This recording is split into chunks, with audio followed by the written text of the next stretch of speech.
विनीस फोगाट आज डिस्क्वालीफाई हो गई और विनीस फोगाट के डिस्क्वालीफाई होने के बाद मोदी के मंत्री का बेशर्म बयान संसद के अंदर गूंजा। मैं बेशर्म कह रहा हूं और मुझे ठीक कीजिए कि बेशर्म शब्द ठीक है या मुझे कुछ और शब्द इसके लिए इस्तेमाल करना चाहिए। बयान क्या दिया? बयान यह दिया गया सरकार की तरफ से कि विनीस फोगाट पर अभी तक हमने कितने कितने रुपए खर्च किए हैं और उसके लिए सरकार ने बिल्कुल बाकायदा एक एक रुपए का ब्यौरा सामने रख दिया। कहां पर कब विनीस फोगाट किस दौरे पर गई, कहां पर किस कोच को रखने के लिए कितना पैसा दिया गया, सब कुछ विनीस फोगाट का आज मिनटों के अंदर सरकार ने संसद के अंदर पेश कर दिया। लेकिन यह वही बहादुर सरकार है जो आज तक पीएम केयर का हिसाब नहीं दे पाई। यह वही बहादुर सरकार है जिस सरकार से लगातार यह पूछा जाता रहा है कि आप बताइए कि किसानों का एमएसपी आप क्यों नहीं दे पा रहे, कितना आपको खर्चा आएगा।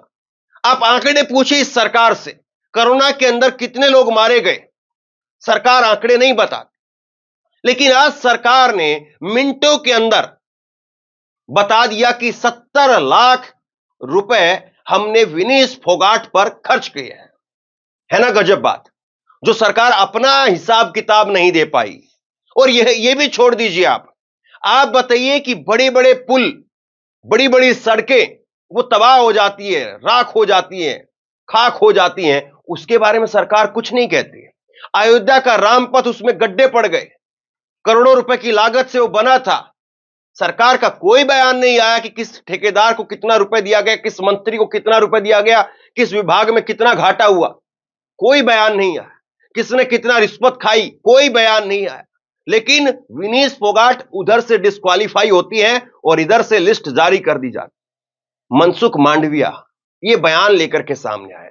अब ये बयान मैं आपको दिखाता भी हूं, पहले पढ़ करके सुनाऊंगा और उसके बाद में खुद अपनी जुबानी आप सुनिएगा, उनकी जुबानी सुनिएगा। तो आप बताइए कि बेशर्म भरा बयान है ये, या वाकई जो है कोई और शब्द इसके लिए इस्तेमाल किया जाना चाहिए। तो बयान देखिए आप उनका जरा। विनीस फोगाट को ओलंपिक की तैयारी के लिए सरकार ने काफी मदद की। उनके लिए स्पेशल पर्सनल ट्रेनर नियुक्त किए गए। हंगरी के expert coach Voller Akos, physio Ashwini Patil को उनके लिए नियुक्त किया गया। Strength and conditioning expert, sparring partner लगाए गए। इन सबका पैसा सरकार की ओर से दिया गया। विनीस को ओलंपिक की तैयारी पर सरकार ने 70,45,775 रुपए खर्च किए। तो कुल मिलाकर के सरकार ने यह डेटा पेश कर दिया। इतना ही नहीं, सरकार ने बहुत बारीकी से बताया है किस दौरे पर कितने कितने हजार रुपए और किस दौरे पर कितने कितने लाख रुपए और किस कोच को कितना कितना रुपए दिया गया। सबसे बड़ी बात यह है कि सरकार आज यह बता रही है कि किस कोच पर हमने कितना रुपए खर्च किया, लेकिन सरकार यह नहीं बता पा रही है कि उस कोच की गलती थी या नहीं थी, उस डाइट ट्रेनर की गलती थी या नहीं थी जो उसके साथ में था, विनीस फोगाट के साथ में था। सरकार ने बताया है बाकायदा कि कितना रुपए जो है खर्च हुआ है, लेकिन यह नहीं बताया कि गलती किसकी है। विनीस फोगाट तो एक खिलाड़ी है, उसका ध्यान खेल पर है। जैसे मैं एक पत्रकार हूं, मेरा ध्यान यहां पर खबर बोलने पर है, लेकिन यह कैमरा कितना अच्छा काम कर रहा है, यह फोन निर्भर करेगा, यह फोन पर निर्भर करेगा, या यह किसी कैमरे से शूट हो रहा है उस पर निर्भर करेगा, वो कैमरा कितना महंगा है उस पर निर्भर करेगा, या कैमरामैन कितना अच्छा है उस पर निर्भर करेगा। इस वीडियो को जब एडिट करने के लिए एडिटर को दिया जाएगा तो एडिटर कितना अच्छा है उस पर निर्भर करेगा। ये एक पत्रकार की तो गलती नहीं होती है कि वीडियो बहुत अच्छे से एडिट नहीं हुआ है या फोन में क्वालिटी बहुत अच्छी से नहीं आ रही। वैसे ही खिलाड़ी का काम खेल पर फोकस करना होता है। वो खिलाड़ी को ताकत के लिए क्या चाहिए, ताकत के लिए कितना दिया जाना है, उसको कितने की जरूरत है, ये सब कुछ तय करना वहां पर उसके साथ में मौजूद एक्सपर्ट लोगों का काम है। अगर विनीस का वजन बढ़ा तो उनसे सवाल किया जाना चाहिए, उन पर एक्शन लिया जाना चाहिए कि जो एक्सपर्ट गए हुए हैं साथ में उनका काम क्या है। और ऐसा तो नहीं है कि विनीश जबरदस्ती जाकर के जलेबी खाने चली गई थी, कि वो तो छोटी बच्ची है, जिद करने लगी और हाथ छुड़ा करके जलेबी खाने के लिए चली गई और उसने जाकर के 2 किलो जलेबी खा ली। ऐसा तो नहीं है। तो फिर उसके जो कोच हैं या एक्सपर्ट हैं, उन पर गाज डालने की जगह पर और उन पर यह बताया जा रहा है कि कितना कितना रुपए खर्च किया गया। ऐसा लगता है कि सरकार ने सोशल मीडिया पर या व्हाट्सएप यूनिवर्सिटी के अंदर विनीश के खिलाफ प्रोपेगेंडा चलाने वालों को लाइन दे दी। सरकार ने उन लोगों को यह बताया है कि देखिए भाई, विनीश पर तो 70 लाख रुपए खर्च किए गए। अब सरकार इससे ज्यादा और क्या करे। और वैसे भी 2 दिन पहले से ही विनीश जब अपना मैच जीतना शुरू करती है, तब से यही कहा जा रहा है कि सरकार ने मदद की, तभी तो वो वहां तक पहुंची। अब आगे सुनिए इसमें मनसुख मांडविया ने क्या कहा। विनीश फोगाट को स्पेन में ग्रैंड पिक्स में भाग लेने के लिए वित्तीय सहायता प्रदान की गई। साथ ही 3 जुलाई से 13 जुलाई तक मैड्रिड में इंटरनेशनल ट्रेनिंग कैंप में शामिल होने के लिए अतिरिक्त मदद दी गई। इसके अलावा फ्रांस के बुलोन सुमेर में प्री ओलंपिक ट्रेनिंग के लिए अतिरिक्त मदद दी गई। इंटरनेशनल कुश्ती संघ की सेकंड सीरीज 6 जून से 9 जून तक हंगरी बुडापेस्ट में आयोजित की गई। 10 जून से 21 जून तक टाटा ओलंपिक सेंटर हंगरी में स्पेशल स्टाफ के लिए आर्थिक मदद दी गई। स्ट्रेंथ एंड कंडीशनिंग कोच रखने के लिए मदद दी गई। 13 जुलाई से 16 जुलाई तक हंगरी में चौथी रैंकिंग सीरीज के दौरान भी उन्हें मदद दी गई। बेल्गमेन बुल्गारियो में ट्रेनिंग के लिए उन्हें आर्थिक मदद सहायता दी गई। रिहैब के लिए उन्हें कुछ उपकरण खरीदना था, इसके लिए भी सरकार ने मदद दी। कुल मिलाकर के टारगेट ओलंपिक पोडियम स्कीम के तहत उन्हें 53,35,746 रुपए और ACTC 17,10,029 रुपए की आर्थिक मदद दी गई। तो सरकार 0.00001 रुपए भी अपना गिन करके बता रही। लेकिन इसी सरकार से आप पूछ लीजिए कि पीएम केयर में आपके पास कितना पैसा आया, सरकार के पास में जवाब नहीं मिले। आप और तमाम सवाल पूछिए, लेकिन सरकार जवाब देती नहीं है। आप पूछते पूछते थक जाएंगे, आप आरटीआई डालते डालते थक जाएंगे, लेकिन जवाब नहीं देती है। यह भी पता नहीं चलता कि मोदी जी पर कितना खर्च होता है एक दिन का। जवाब 70 लाख होगा या इससे भी ज्यादा होगा, या फिर कहेंगे कि हम इसको बता नहीं सकते। लेकिन यहां पर सरकार ने 1 घंटा भी व्यर्थ नहीं किया या 1 घंटा भी नहीं लगाया। उधर से उसके डिस्क्वालीफाई होने की खबर आई। विपक्ष ने कहा कि सरकार सामने आकर के जवाब दे, और सरकार लेकर के आ गई अपनी पूरी लिस्ट। सरकार को दरअसल यह बताना चाहिए था कि हमने उसके जो कोच रखे, एक्सपर्ट रखे, वो दुनिया में किस रैंकिंग के थे। कोच की भी एक रैंक होती है, उनके भी एक मानक होते हैं कि किस लेवल के कोच हैं, वो किस ग्रेड के कोच हैं। और जब इंटरनेशनल कोच बुलाए जा रहे हैं तो जाहिर सी बात है, पैसा देख करके तो नहीं बुलाया जाता है कि वो 13,000 रुपए में आ रहा है, वो श्रीलंका वाला 8,500 रुपए में मान गया है, बताओ साहब मैं बात करूं वो 5,500 रुपए में उसको मनवा दूंगा। ऐसे तो नहीं होता। जो कोच बुलाए जाते हैं वो रैंक के, ग्रेड के, उनके परफॉर्मेंस के आधार पर बुलाए जाते हैं। तो सरकार को अगर आज जवाब देना था तो सरकार जवाब देती और बताती कि कितने रैंक वाले या कितने ग्रेड वाले कोच को हमने नियुक्त किया था। सरकार को अगर बताना था तो ये बताती कि उसकी डाइट चार्ट क्या रही, उसके जो पर्सनल अटेंडेंट थे उन्होंने क्या क्या विनीश फोगाट को दिया। क्या सरकार ये कह सकती थी कि अभी हमें कुछ वक्त चाहिए, विनीश से भी हम बात करेंगे, कोच से भी हम बात करेंगे, और फिर उसके बाद में हम स्पष्ट करेंगे कि आखिरकार कहां पर चूक हुई है। लेकिन आपने तो सब कुछ पहले ही विनीश के मत्थे पर फोड़ दिया। विनीश के माथे पर आपने ठीकरा फोड़ दिया कि विनीश पर तो हमने 70 लाख रुपए खर्च कर दिए हैं, और फिर भी विनीश मेडल नहीं लाई। मतलब गलती विनीश की है, गलती उन लोगों की नहीं है जिनकी नियुक्ति हुई थी। विनीश ने तो उन कोच को अपनी मर्जी से नहीं चुना होगा। बताइए जरा, एक बार बयान सुनिए आप। मांडविया जी,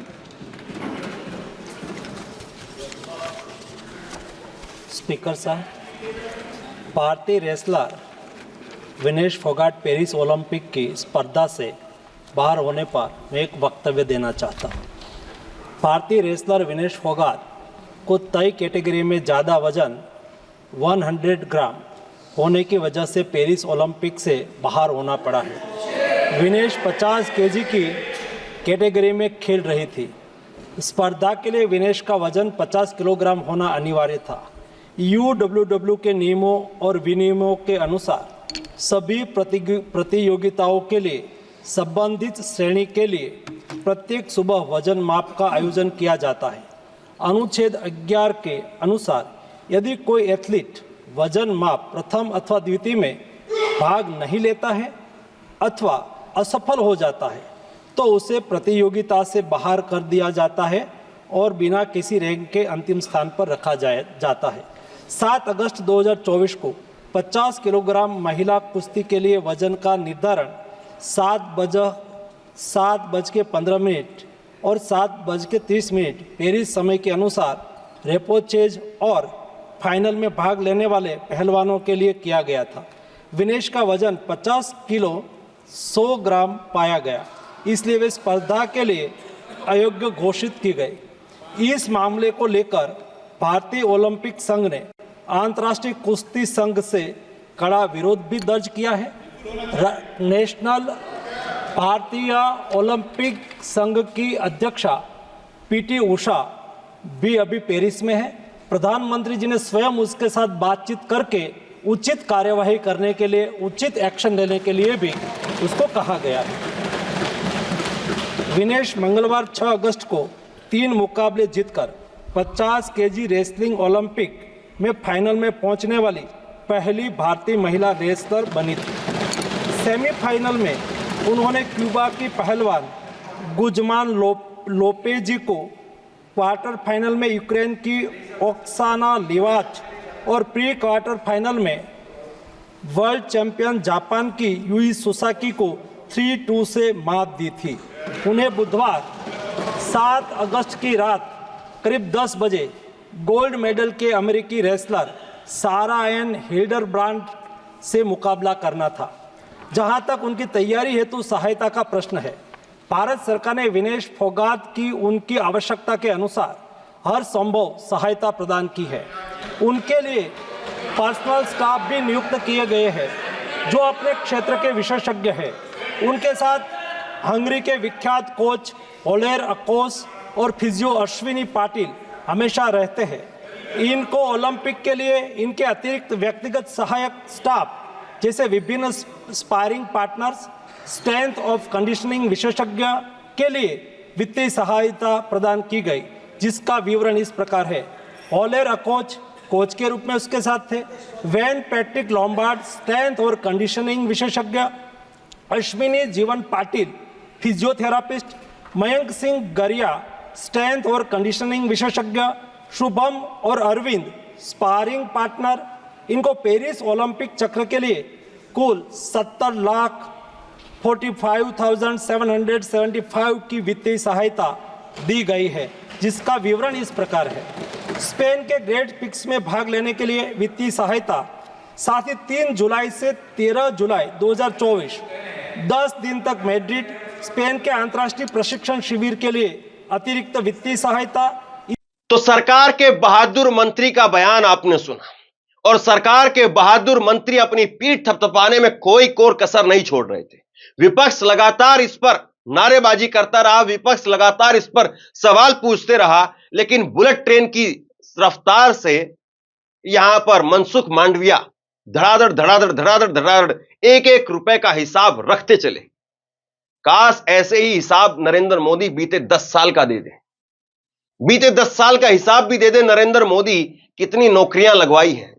जब नरेंद्र मोदी से पूछा गया था 2018 में, अविश्वास प्रस्ताव आया था, मोदी जी से पूछा गया कितनी नौकरियां लगाई हैं आपने, तो मोदी जी बताने लगे कि इतने हाईवे बने हैं तो क्या अपने आप बन गए, इतनी माचिस की फैक्ट्रियां लग रही हैं तो क्या अपने आप बन गई, क्या उनमें मजदूर नहीं आ रहे। जब सरकार के पास में नंबर नहीं होता है, सरकार के पास में आंकड़े नहीं होते हैं, सरकार तब जाकर के कभी पीएफओ के आंकड़े दिखाती है, कभी कुछ आंकड़े दिखाती है, लेकिन सरकारी कितनी भर्तियां निकाली गई है सरकार वो जवाब नहीं देती। लेकिन यहां पर एक लड़की, क्योंकि वो आपकी आंख में इतना चुभ रही थी, उस लड़की का मेडल वो आपकी आंख में चुभता। और एक थ्योरी और भी दी जा रही है, एक थ्योरी और भी दी जा रही है कि नियम कहते हैं कि अगर कोई खिलाड़ी चोटिल हो जाए, अपने आप को इंजर्ड घोषित कर दे कि मैं इंजर्ड हो गया, तो वो खिलाड़ी कम से कम मेडल के साथ वापस आ सकता है, जो मेडल उसका सिक्योर हो चुका था। यानी सिल्वर मेडल के साथ में विनीश फोगाट वापसी आ सकती। अगर विनीश फोगाट को यह घोषित करवा दिया जाता कि वो इंजर्ड हो गई, यानी टेक्निकल चीजें जो कोच डिसाइड करता वहां पर, जो वहां पर एक्सपर्ट हैं वो डिसाइड करते, तो कम से कम ये मुमकिन था कि वो सिल्वर मेडल लेकर के आ सकती थी।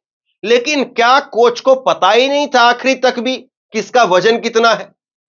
क्या अंदाजा नहीं था, या फिर तुक्का लगा रहे थे कि शायद हो सकता है कि बात बन जाए?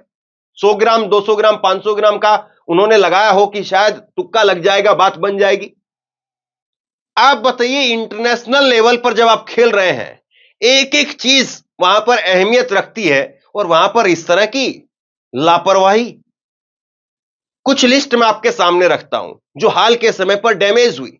उनके शुरुआती आंकड़े हमारे पास में हैं, लेकिन वो आंकड़े हमारे पास में नहीं है जिनकी वजह से ये पैसा चला गया या ये पैसा बर्बाद हो गया।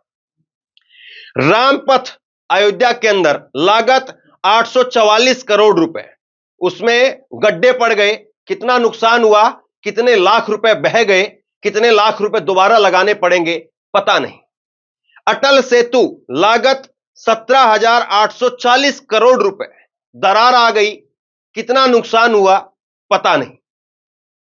बुंदेलखंड एक्सप्रेस 14,000 करोड़ रुपए, और बुंदेलखंड एक्सप्रेस में भी कितना बड़ा नुकसान हुआ वो आपने देखा। कितना नुकसान हुआ सरकार का वो हमें पता नहीं। मुंबई नागपुर एक्सप्रेसवे लागत 55,000 करोड़ रुपए, और इसमें कितना नुकसान हुआ, सरकार को कितने करोड़ रुपए का नुकसान हुआ हमें पता नहीं। नया संसद भवन लागत 1200 करोड़ रुपए लगभग, लेकिन उसमें पानी चूने लगा, शीशा में से पानी रिस करके बाहर आने लगा। सरकार को क्या नुकसान हुआ, कितने करोड़ रुपए का नुकसान हुआ हमें पता नहीं। जबलपुर एयरपोर्ट के मेन गेट का शेड गिर गया, लागत 450 करोड़ रुपए बनने के समय पर, अब कितना नुकसान हुआ हमें पता नहीं। प्रधानमंत्री एक दिन में खर्च होता है 1,62 लाख रुपए, कितना उससे कमाते हैं, कितना देश के लिए कमाते हैं हमें पता नहीं। तो ये भी आंकड़े किसी दिन सरकार बता ही दे, और ये भी बता दे कि जिस संसद को चलाने में 1 मिनट पर करीब 2.5 लाख रुपए खर्चा आता है, उस संसद में क्या सही से बहस हो पाती है? क्या उस संसद में सही से सरकार जवाब देती है? लोगों के मुद्दों पर बात होती है?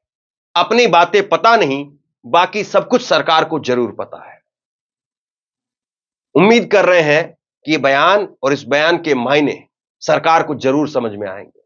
बहरहाल आप बताइए कि मनसुख मांडविया ने जो बयान दिया, मनसुख मांडविया ने जो बात कही, क्या वो कही जानी चाहिए थी? क्या रुपए बताना सही था, या रैंक बतानी, ग्रेड बताना, उनकी क्वालिटी बताना वो ज्यादा बेहतर होता? विनीश के बारे में जब कल मैं आपको खबर बता रहा था, तो मैंने खबर में आपको यह बताया कि विनीश ने 4 बार की वर्ल्ड चैंपियन को हराया।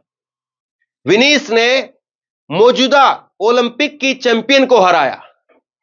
मेरे पास तो कोई ये आंकड़े थे ही नहीं कि मैं आपको यह बता सकूं कि उस वर्ल्ड चैंपियन जिसको विनीश ने हराया है, उस पर कितने लाख करोड़ रुपए खर्च हुए हैं। लेकिन विनीश पर 70 लाख रुपए का खर्चा दिखाकर आपने सुधीर चौधरी, अमीश देवगन, अमन चोपड़ा, इन लोगों को रात का कंटेंट जरूर दे दिया है। अब रात को आज यही लोग बताएंगे आपको 9 बजे प्राइम टाइम में, बड़ी बड़ी पाठशालाएं आपको दिखाई जाएंगी, इतने लाख रुपए, इतने लाख रुपए, इतने लाख रुपए, इतने लाख रुपए। लेकिन सरकार का अगर पूछ ले, पीएम केयर का हिसाब मांग ले, तो ये ऐसे हो जाएंगे कि काटो तो खून नहीं। इस वीडियो को अगर आप समझते हैं कि विनीश के साथ में वाकई नाइंसाफी हुई और मेरे द्वारा उठाए गए सवाल सही हैं, इस वीडियो में उठाए गए सवाल सही हैं, तो शेयर कीजिए। अपना 10, 15, 20 मिनट का वक्त निकालिए और इस वीडियो को जरूर शेयर कीजिए। अलग अलग व्हाट्सएप ग्रुप में इस वीडियो का लिंक पेस्ट कीजिए ताकि यह खबर, यह जानकारी और लोगों तक पहुंच सके। बहुत बहुत धन्यवाद।